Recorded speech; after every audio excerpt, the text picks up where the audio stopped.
All right, I want you to close your eyes for a second. Picture a place that looks, and I mean exactly looks, like a snow globe that's been scaled up to the size of a continent. Mm. You've got these towering, jagged peaks, right? The deep green pine trees, just heavy with fresh snow, and those famous turquoise lakes. Now they're frozen solid, just stretching out into this vast, silent wilderness. Yeah, we're talking about Banff National Park in the Canadian Hmm. Rockies. And it is, I mean, truly one of the world's most stunning sights. It really For is. anyone who hasn't been, the scale is the first thing that hits you. It doesn't just feel like a pretty park. It's like stepping into a different geologic era Hmm. or, maybe a high-def movie set. It's totally Narnia-like, Okay. traumatic, unforgettable. Exactly. But here is the tension. This is what we have to address right at the start. Right. Yeah. Everyone knows it looks like Narnia now, especially with the explosion of Winter Wonderland stuff on social media, which means everyone wants to go to Narnia And they all want to go at the same time. at the exact same time. The dream of solitude is beautiful, but the reality can be, well, it could be pretty harsh. And for our specific listener today, that mid-range couple, they've only got 5 precious days of vacation. Yeah. They want those world-class views, Yeah. but they absolutely hate waiting in lines. They hate battling crowds just for a simple dinner reservation. For them, Banff in winter is a massive dilemma. So, is it a genuine romantic bucket list dream? Or does the sheer number of people and the, frankly, logistical difficulty turn it into something less appealing? Does it become an expensive, very cold parking lot that demands just too much high-effort planning to be worth the cost? That is the question. That's what this deep dive has to answer. Because when we stacked up all the sources, the travel blogs, local reports, all the detailed cost breakdowns, we found this is not a casual trip. Not at all. No. You're dealing with sub-zero temperatures that need specific gear, incredibly short daylight hours that force a rigid schedule on you, and let's be honest, premium resort town pricing that challenges even a careful budgeter. Okay, so let's unpack this. Our mission today is singular. We are here to give you the blueprint. We want you to know with forensic detail whether a winter trip to Banff is actually worth the investment and the high level of effort for you, the crowd-averse, value-conscious traveler. And to help guide you, we're going to signal 3 key insights right up front. These were things that fundamentally redefine the Banff winter experience, and honestly, they were surprising even to us when we reviewed everything. Okay, what's the first one? The first core surprise is the shock of the short daylight window. The daylight trap. Exactly. This isn't just a minor schedule change. The sun's brief appearance and quick retreat, it changes your entire itinerary. It forces a level of rigidity you'd expect on a guided tour, maybe, but not a relaxing vacation. Yeah, ignoring that one guarantees frustration, for sure. What's number 2? The second surprise, and this is critical for the value-conscious traveler.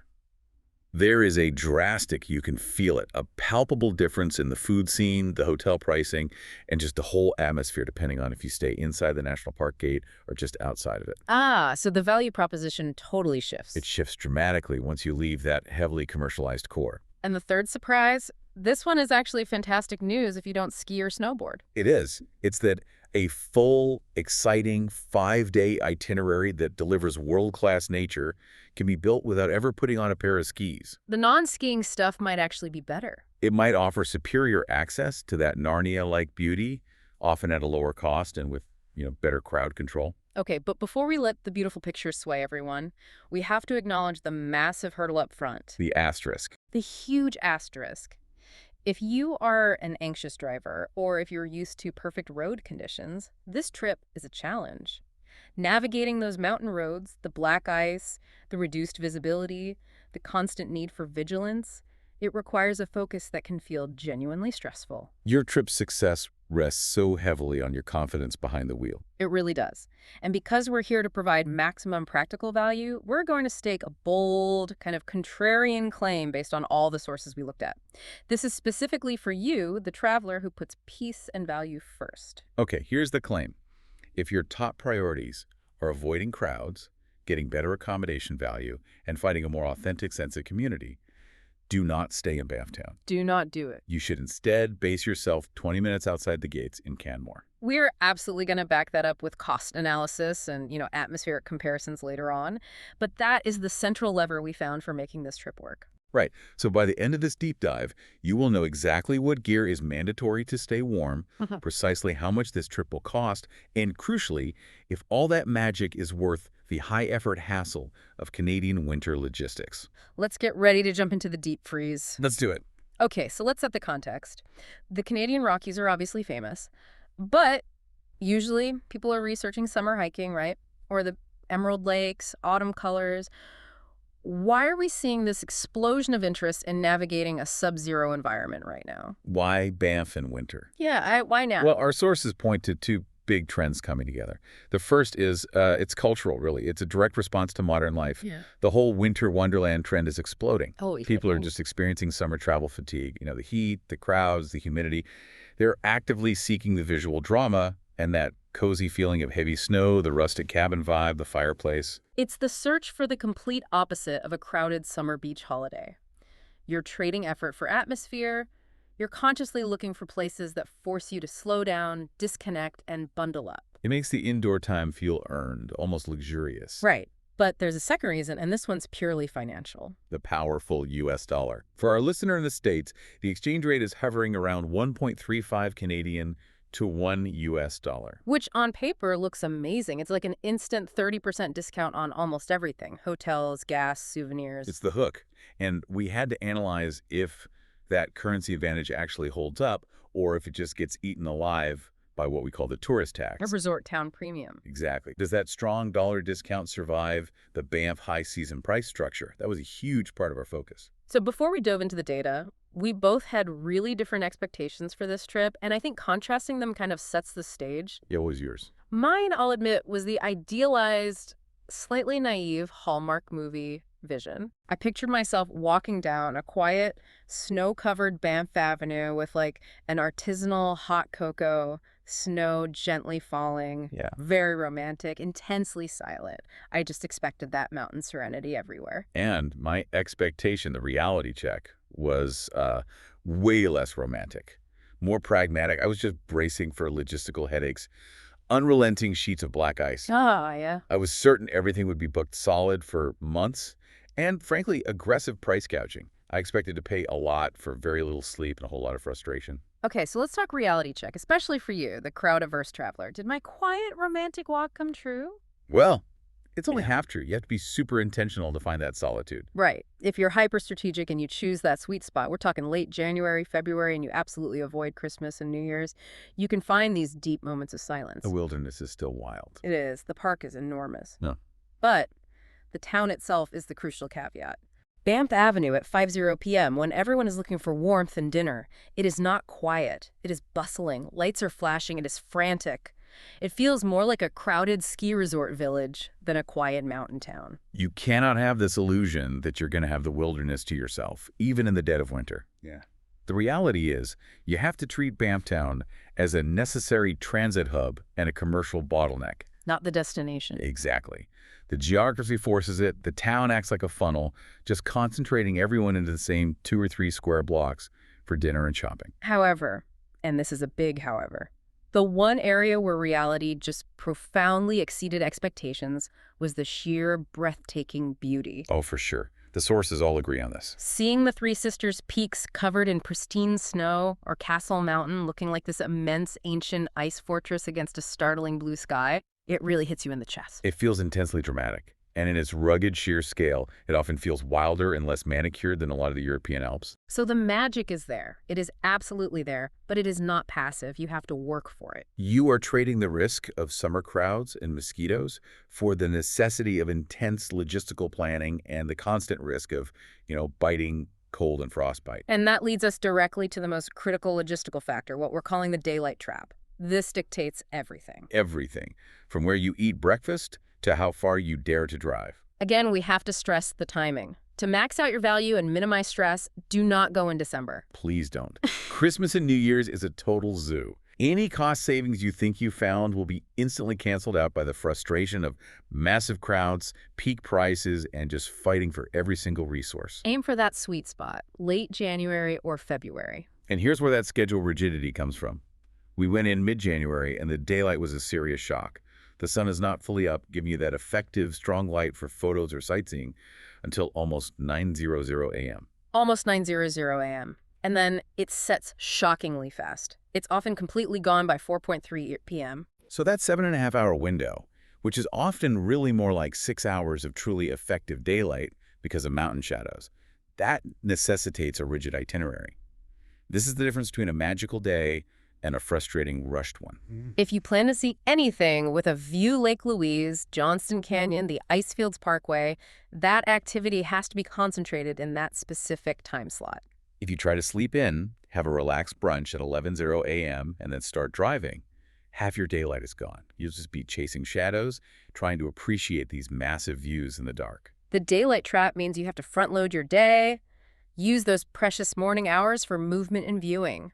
Reserve everything else, shopping, museums, dinner for after that 4:30 sunset. That is the operational reality of winter in the high Rockies. That short window of magic dictates everything. Those early mornings are just not negotiable. All right, let's walk through the initial logistical chain. From the moment you land and the first impressions, which we've dubbed the town paradox. You arrive at Calgary International, YYC. It's a great airport, modern, easy, efficient, no complaints there. But the moment you step outside that terminal, you feel the air. It's dry, it's sharp, it's cold. It hits you immediately. Then comes the first crucial choice, transport for that 90-minute drive.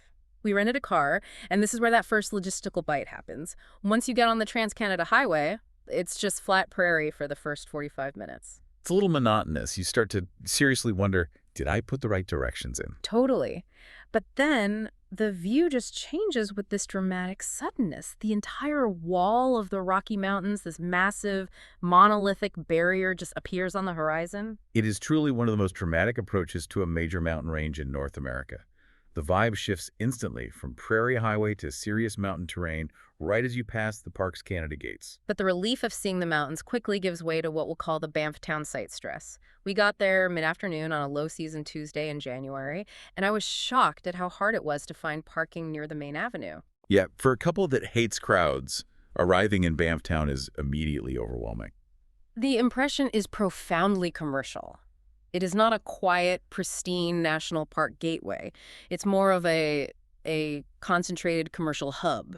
Neon signs, souvenir shops, selling every possible variation of I Must Be Dreaming merchandise, big tour buses idling everywhere. It feels like a shopping mall village. It's focused entirely on transactions, not a peaceful wilderness outpost. You absolutely nailed the description of the paradox, though. The saving grace is you have to literally force yourself to look up. You might be standing next to a crowded fudge shop, but looming massively over all of it is Cascade Mountain, this immense, imposing rock face. And that's the confusing contrast of the first 24 hours. The calm, epic nature is out there, but the crowded, high-effort sidewalk experience is in here. You're constantly trying to reconcile the two. And accommodation. If you're a mid-range couple, the first impression when you check into a hotel on Banff Avenue is usually the room is small.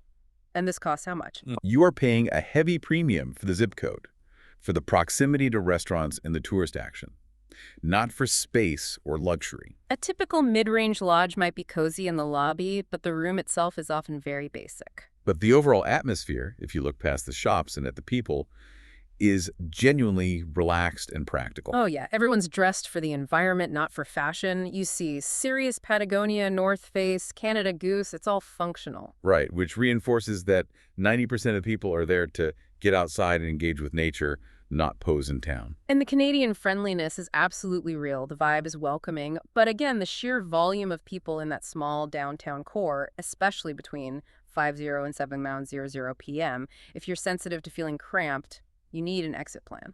Okay, let's open the spreadsheets. We need to dissect this cost matrix because this is where that strong US dollar advantage often fails to deliver. This is the key section for the value-conscious listener. We're focusing on that mid-range budget. Clean, comfortable private rooms, maybe a hot tub, but definitely not the $1,000 a night Fairmont experience. Let's start with accommodation because this is the foundation of our whole contrarian claim. For a decent, clean, mid-range hotel right in Banff town, you're looking at a steep price between $200 and $350 a night. Wow. And you're paying purely for proximity. Solely for proximity and convenience, and often getting a smaller, more dated room. But this is why our data screamed for the Canmore alternative. You drive just 20 minutes outside the park gates to Canmore, and that rate drops significantly. How much? To about $130 to $220 US a night for similar or often higher quality accommodation. Over a 5-night trip, that is a massive saving. We're talking $400 to $650. And that's money you can immediately redirect to better meals, activities, or gas. And crucially, Canmore spots frequently include better amenities like a full kitchenette, a fireplace, things that really enhance the experience. That kitchenette point is key. It allows you to break your reliance on the single biggest pain point, which is food costs. Absolutely. Food is where the strong dollar advantage is most aggressively canceled out by resort inflation. Let's just look at basic pub food. A simple burger and fries at a standard pub will run you $20 to $25 after tip and tax. I was absolutely shocked by this. Even simple stuff was inflated. A basic coffee and a pastry for breakfast, that's about $10. That's $40 a day just for breakfast and lunch for 2 people before you even think about dinner. It adds up so fast that it completely negates that 30% currency advantage you thought you had. So what about a nice dinner? If you aim for a nice dinner for 2, maybe at a slightly upscale, but not luxury bistro, with 1 glass of wine each, you will not get out for less than $100 to $120 minimum. So the value assessment on dining in Banfftown was poor. Poor. You're often paying aggressive New York or London prices for what is, frankly, very mediocre mass-produced pub fare. Okay, you have to tell us about the $38 steak sandwich anecdote, because that just crystallized the whole problem for me. It was at a heavily reviewed, mid-range pub right on Banff Avenue. We were freezing hungry, just trying to grab a quick bite. I ordered a steak sandwich, the Canadian classic, usually reliable. Right. The menu price was 28 Canadian dollars. But with the conversion, tax, and tip, it ended up being just over 38 US dollars. Ouch. When it arrived, the steak was tough, visibly lukewarm, and on stale bread. And the realization was instantaneous. I had just paid fine dining prices for cold, poor-quality pub food. And that's why the Canmore condo with the kitchenette becomes a financially rational decision. Exactly. You can grocery shop outside the park, prepare a meal for $40 that would have cost you $120 to be disappointed by in Banff. Like the talk transport, non-negotiable cost. You need a car. Budget $60 to $80 US a day for a mid-size SUV with all-wheel drive. And we'll get into why that's critical. Gas is also high, about $5 US a gallon. Activity costs are variable but significant. The Banff gondola uses dynamic pricing, so $45 to $60 US per person. Ski lift tickets at the big 3 resorts, over $100 US a day. But the financial silver lining, and this is crucial, is that the free activities are genuinely world-class. Hiking Johnston Canyon, walking or skating on a frozen Lake Louise. These are zero-cost activities that deliver the highest possible return on experience. And we have to detail the hidden costs, because these will surprise you and chip away at that currency advantage. First, the Parks Canada Discovery Pass. Not optional, it's mandatory, and it must be displayed on your dash. It's about $16 US per day for a couple. Second, resort fees. Frustratingly common, about $15 a night. Third, tipping is standard US rates, 18 to 20%, which feels punitive on those inflated food costs. And finally, the cost we have to highlight again, winter tires. Required for safe driving and often an extra charge at the rental counter. Do not try to save money here. So to sum it all up, for a 5-day trip for a mid-range couple, expect to spend roughly $250 to $350 US per person per day, excluding flights. The bottom line on value is this. The value is exclusively in the visuals, the landscape. You can't put a price on seeing Lake Louise frozen solid. The poor value is absolutely concentrated in the high cost of mediocre food and cramped hotels in Banfftown. Which brings us back to the contrarian claim. I hear you on the cost savings, but Host isn't recommending Canmore just trading one form of stress on the crowds for another, a necessary 40-minute commute every morning on potentially risky roads. That's a fair challenge. It's the core tension, but the sources suggest the commute is the lesser evil if you drive responsibly and have the right equipment. Yep. The stress of fighting for a parking spot in Banff at 5:00 p.m. or the daily frustration of paying $100 for a bad dinner, it outweighs the 40 minutes of controlled driving on a major, well-maintained highway. The convenience of Banff is often just a stressful proximity to too many people. Whereas Canmore offers a buffer of sanity. Exactly. It's trading high-density frustration for high-focus driving. Okay, let's transition into the section that will determine whether your trip is an epic adventure or a cold, miserable failure. The planning traps. If you mess these up, you will spend your 5 days cold and frustrated. Logistics are the make-or-break element. We established you need a car. For connectivity, TELUS and Bell are the main networks. Check your U.S. roaming plan. But we cannot stress this enough. Download offline maps. Dead zones are very real, especially as you head north toward the Icefields Parkway. All right, let's hit the 4 traps that consistently ruin the experience for first-timers. Trap number 1, the daylight denial. We introduced it, but let's look at the mistake. The mistake is planning a relaxed schedule, like you would in summer, thinking, we'll sleep in, have brunch at 11, then leisurely drive out to see the sights. The reality is, by the time you finish brunch, you have barely 3 hours of effective daylight left before that quick 4:30 sunset.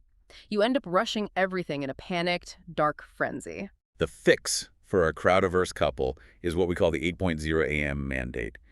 It has to be non-negotiable. You need to be an early riser, in the car, on the road, by 8 a.m. Your core sightseeing must be aggressively concentrated from 9:00 a.m. to 2:00 p.m. Reserve shopping and anything that doesn't need sunlight for after sunset. Okay, trap number 2, the rental car roulette.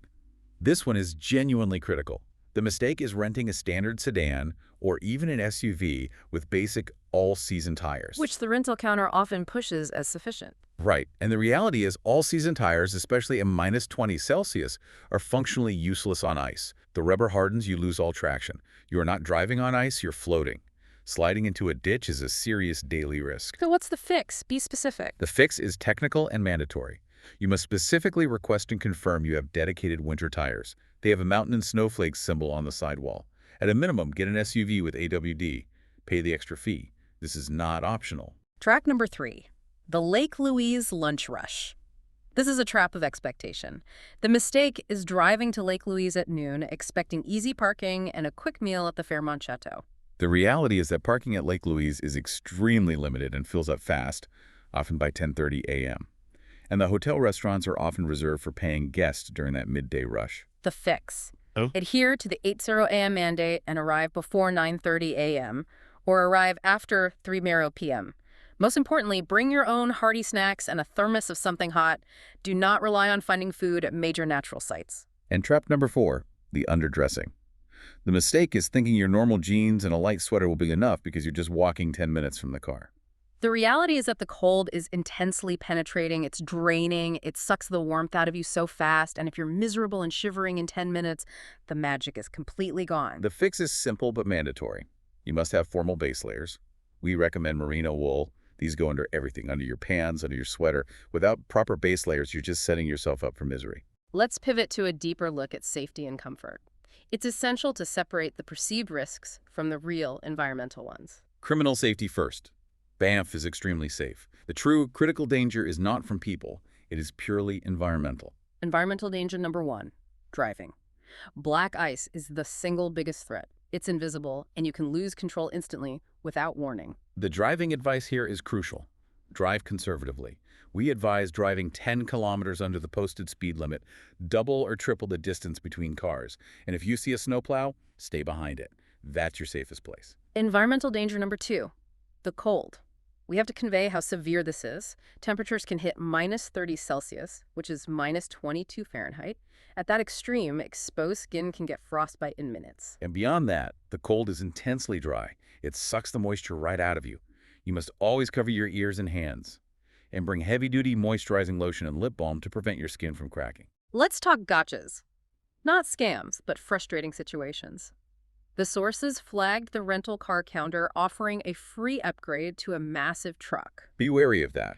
While a truck might seem safer, you might not be comfortable driving a huge, unfamiliar vehicle on slick, narrow roads. Stick to the manageable midsize SUV you booked as long as it has the right tires. Accessibility, though, is surprisingly good at the main sites. Parks Canada does an excellent job. The gondola, museums, the lakeshore at Lake Louise, they're usually navigable. And altitude is around 4,500 feet. Manageable, but you might feel a bit winded. So connecting back to our cautious couple, does the trip feel relaxing or constantly on edge? The answer is split. In town, around 5 p.m., it's hectic. On the road, it's high-focus driving. But once you are parked at a viewpoint, standing on a frozen lake, or hiking in a canyon, it is profoundly peaceful and relaxing. You just have to accept that the transit between those magical moments is high effort. Right. And if you hate crowds, we have a concrete recommendation. Skip the Banff Upper Hot Springs. Yes. The critique confirmed the sources. Yeah. It is absolutely not a quiet, rustic spa experience. No, it is a chaotic municipal pool experience. It's cheap, only $17 US, but the experience is defined by crowds, the locker room is cramped, and the pool itself is, well, you called it human soup. It felt like human soup, shoulder to shoulder with strangers, which immediately defeats the purpose of seeking relaxation. It's a logistical fail for the crowd-averse traveler. Time for the stories. Let's talk standout highlights and major disappointments so you know exactly what to prioritize and what to cut from that rigid 9:00 a.m. to 4:3 p.m. schedule. My absolute standout highlight number one was a total cliche, but it delivered beyond my wildest expectations. Ice skating on Lake Louise. Yeah. Yes, there were people near the Fairmont Chateau, but the sheer vastness of that lake lets you instantly escape. Tell us about that escape. What was the feeling? It was pure, undeniable magic. You strap on skates and just push away from the main hub out toward the enormous Victoria Glacier. The further you skate, the quieter it gets. You stop worrying about the budget or the cold. Just the sound of your skates on the ice. Exactly. The natural, bumpy ice beneath your feet, the sound of your own breathing. It's a moment of profound, simple beauty that justifies the entire trip. Okay, we said you can build an itinerary without skis. This is where Johnston Canyon comes in. A must-do. Absolutely. The Johnson Canyon Ice Walk is the best example of accessible wilderness. You must have ice cleats or micro spikes for your boots. The hike follows catwalks over a river gorge, leading to enormous frozen waterfalls. Describe the visual. It's intense. The sound of running water is gone, replaced by the sight of these massive sheets of blue-green ice draped over the canyon walls. The lower falls are spectacular, but the path to the upper falls is unforgettable. It gives you a real sense of accomplishment and proximity to wild ice. And your second highlight supported our contrarian claim. It did. Canmore's local vibe. We found the Rocky Mountain Flatbread Co., and it was a revelation. We got a table immediately, zero line. The pizza was delicious, made with local, affordable ingredients, and it felt like a real community hub, not a tourist trap. Canmore really has that quiet, authentic vibe a crowd hater is looking for, and it has its own stunning views of the Three Sisters Peaks. And our joint highlight, the Icefields Parkway Drive. Even just the first hour, north to Bow Lake, feels like driving on another planet. Total self-service blackout. It forces you to disconnect and just focus on the immensity of it all. Yeah, the disappointments. Right. For me, major disappointment number one, Banff Upper Hot Springs. We covered the human soup, but it's the emotional disappointment. Social media makes it look like this serene, private spa. It's not. It is chaotic, damp, and stressful. My disappointment was tied to consumption. Banff Avenue shopping, it's so repetitive and commercially hollow. It's the same expensive t-shirts, the same fudge, the same magnets in every store. It's a forgettable commercial vacuum. And finally, let's revisit that universal letdown. Major disappointment number three, the food price to quality ratio. That $38 cold, tough steak sandwich, it's the perfect symbol of the problem. A painful confirmation that the currency advantage is gone. So our advice here is crucial. When looking for dining, rely only on recent, within the last 6 months, Google Maps reviews from locals. Do not trust those 3-year-old top 10 Banff lists. Okay, so maybe after hearing all this, the prep, the cold, the rigid schedule, the cost, you're thinking maybe Banff is too much effort. We always provide alternatives. Where else should our listener consider? Alternative number 1, Jasper National Park. If you want similar epic nature, but with significantly lower crowds and are willing to accept fewer amenities, go to Jasper. Why is it less crowded? It's about 3 to 5 hours north of Banff. It's just less accessible and therefore less commercialized. The town is smaller, feels more rugged, and it's a certified dark sky preserve, so the stargazing is world-class. So the trade-off is clear. Harder to access, fewer luxury options. But for the dedicated crowd hater seeking solitude, Jasper is superior. Alternative number 2, Quebec City. If you want that Christmas card winter feel, but care more about history, culture, and amazing food than you do about immense mountain scale, go east instead of west. Why is that a strong alternative? Maximum culture, zero driving stress. You stay in the historic old city, eat incredible French-Canadian food, and walk everywhere. You eliminate the car rental, the black ice, and the daylight planning. The trade-off is losing that wild, rugged mountain scale. It's a city trip, not a wilderness trip. Finally, the most practical solution for someone who wants to see Banff but needs an escape hatch. A 7-day crowd escape combo. How does that work? Simple. Days 1 to 3, you base yourself in Canmore. Rent a condo.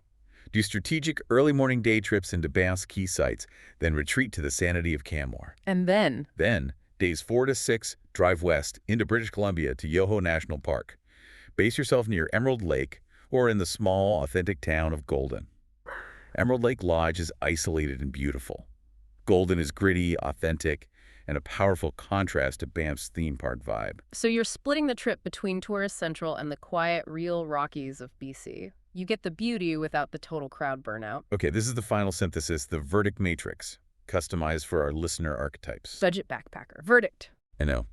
Too expensive. The car. The cost of hostels. The lack of cheap food. The value just isn't there. Mid-range couple. The crowd haters. Verdict. Yes, but with crucial condition. Non-negotiable conditions. You must stay in Canmore to preserve your sanity and budget. You must go in late January or February, adhering strictly to the 8 a.m. mandate. If you do that, the landscape is absolutely worth it. Family trip. Verdict. Mixed. It can be magical, but only if your kids handle the extreme cold well. The logistics, the gear, the expensive picky eater meals make this a high-stress, high-cost vacation. And the luxury traveler.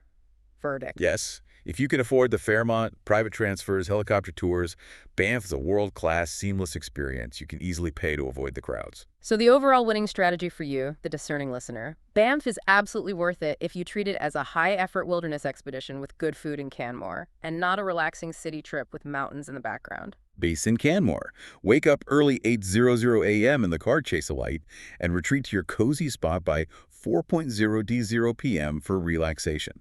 Pick only one major site per day and savor the vastness. And once more, because it is the key to your safety and sanity, you must absolutely ensure your rental vehicle has dedicated Mountain Snowflake symbol winter tires. That's the one budget line you cannot cut. We stress-tested Banff and found that the high cost and a lot of the difficulty stemmed from trying to enjoy the crowded Banff town site, which just offered poor value. The solution was the Canmore base. Which raises an important question for you to mull over as you plan. Since the value of the trip relies so heavily on avoiding the negative effects of the Banff town site, is the true deep dive destination actually Canmore? And should your next, more rugged trip focus solely on the rougher, cheaper, and quieter mountains of Golden, BC instead? Adopt for future exploration, building on the true value of the Rockies, finding peace away from the funnel. Stay safe, stay warm,